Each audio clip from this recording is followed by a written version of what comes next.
In the eyes of many music fans, Iryn Namubiru was for long seen as the story of an ordinary girl who defied odds to make it big. A well-regarded award-winning celebrity, wife and mother. A perfect story. Even after a reported marital breakdown, Iryn remained loved, seen more like a victim of the usual complications of cross-racial marriages. But the recent drug trafficking saga cast darkness on Iryn Namubiru's life and career. It was no small feat for Iryn to battle as a nobody from a small hometown to utmost fame, and then in a minute her curves steadily dived towards negative. How has she stood the night, and how will she get to the morning?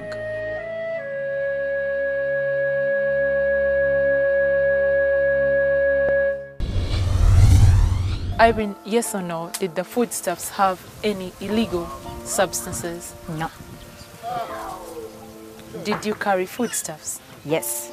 Did the foodstuffs have any illegal substance? No. Were they accompanied either in their storage or in their package with Yes. stuff that was illegal? Yes. Iryn, were you detained in Japan? Yes.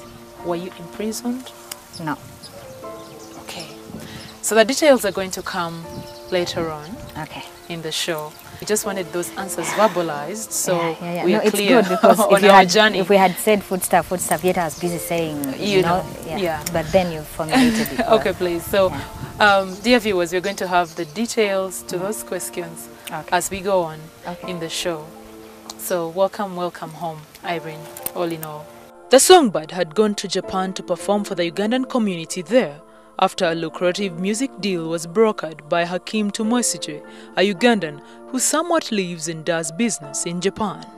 The weeks before her performance, Iryn had been tweeting her excitement and looking forward to the concert in Japan.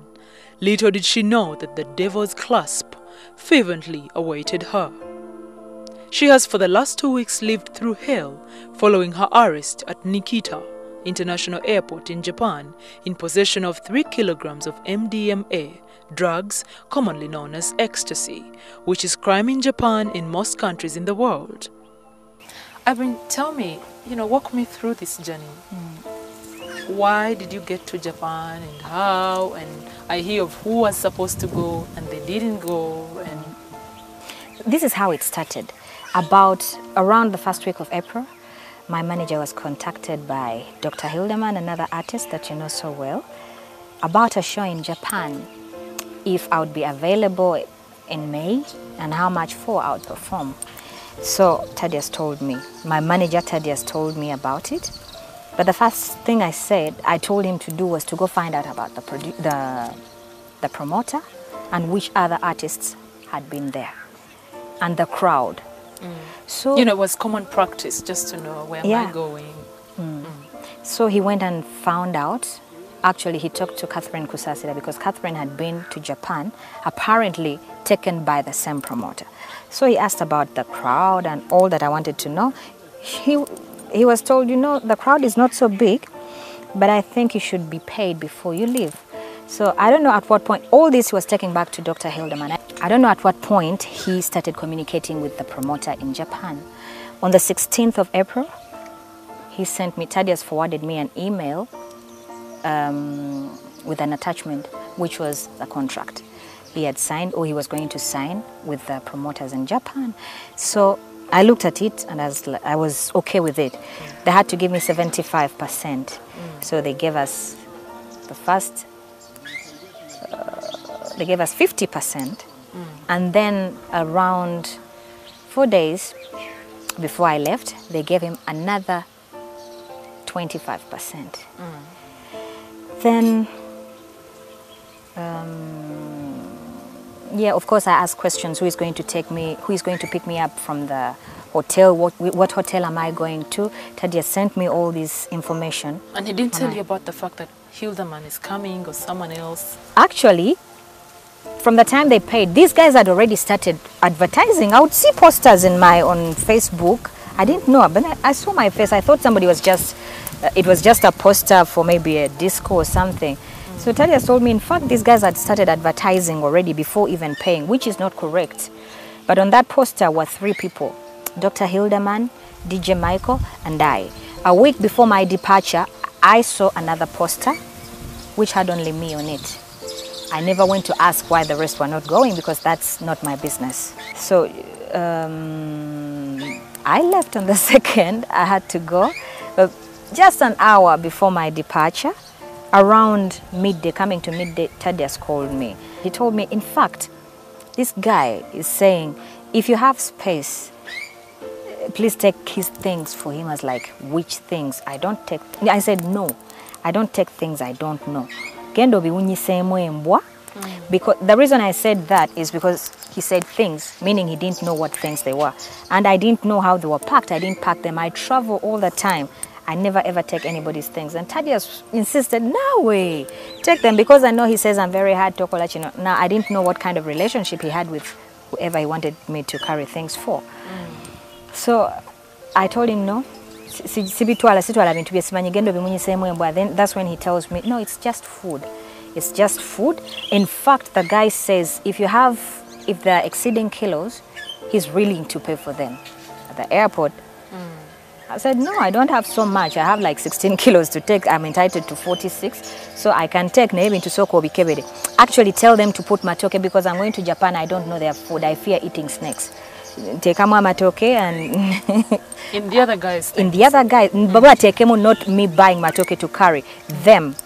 Because I was supposed to cater for my food too. So I think he talked to the guy and they said, no, matoke is there. They have matoke in Japan. Just take these things. Thaddeus asked me to call him some minutes before my departure from home. As I was heading to the airport, I called him just before I left, and he said we would meet somewhere. Where he told me to meet him is actually this guy's bond, Kim. Now I know the name because he had sent me, I knew the name because he had sent me a message saying the person picking you up is Kim. He is the organizer, Kim, and his telephone number. He told me he even has a depot, a bond, somewhere near Mirambi on NTV Road. You can park around there, or actually you can get those things from there. But he decided to bring them himself. He said, no, I'll bring them myself. I'll deliver them myself. I parked where he told me. He wasn't there. After 5-6 minutes, he called me. Kim was in Uganda. I don't know Kim. I don't know anything about him, so I don't know whether he was in Uganda or not. I was talking with Thaddeus. The person who had to give you the things. I don't know. Thaddeus had to give me the things. I don't know where he got them from. All I know is that Thaddeus delivered those things. So he calls me after 5 minutes and tells me, come, I'm not around there, I'm at Stella, in front of a supermarket called Zabu. And I drove, it's like 1 minute, 2 minutes to that place. I parked. I saw Thaddeus, but I saw somebody else on a border, another man he was talking with. I don't know if this is the person who brought him the things or if it was a border guy.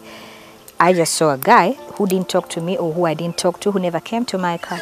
Thaddeus comes with a suitcase, an orange suitcase, small, and other things in a polythene bag. I opened for him. He opened the back seat behind the passenger seat. I remained in my seat. Put the suitcase in and opened it. Nangambo laba mere. Bino, ono maganjo, laba maganjo. And what? There was ghee.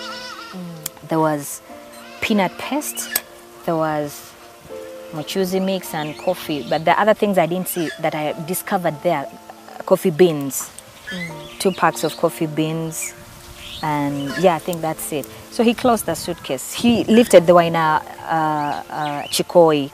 He lifted and I could not see anything else in the suitcase. It was empty. He put back the items and closed. But before that, I told him, did you make them? Did you make them sniffed by the? Did you get a dog? Sniffer dog? Yeah, did you get a sniffer dog? He told me they were so far away. In fact, the guy said, if you want, I can remove these items and buy the exact ones and replace. So when he told me that, I was like, okay, now if they're ready to buy the same things and replace them already, I don't have time. It was some minutes past 1 and my flight was at 3:35. I was like, okay, this Thaddeus, it does my security. I was careful to check to know that it was food, but I didn't check the other items he told me. He said, and these are just pictures, chino chakabaka, chiri cha president. Mbibi kuddeko mbirabye, bino nabikebedde ne mbiraba, but they were sealed in a brown paper, and in a polythene nakumati bag. I just drove. I was like, okay. I drove and went. On the plane, they give you 2 cards. A white one for the immigration and a yellow one for the customs. So on the yellow one, you mention how much money you have and everything. But there was written, there was a question, did you carry anything? Did somebody give you something to take to deliver to somebody in Japan? For me, it was automatic. I had to tick yes. So I passed the immigration. They told me, you go with this there, where you have to declare. I had already declared because I had already declared, yes, I have food. I mentioned behind what kind of food I had and what kind of souvenirs I had and how much they cost, what I thought they would cost. So they tell me, you know what, the moment you tick this, we just have to go for a check. We have to inspect whatever you have brought. So I went with the lady, they started checking. They didn't begin with mine, they asked me for the things that were given to me. And they asked me who I was going to deliver them to. I told them to a person called Kim. He is waiting for, they asked me if he was waiting for me. I said, yes, he's waiting for me.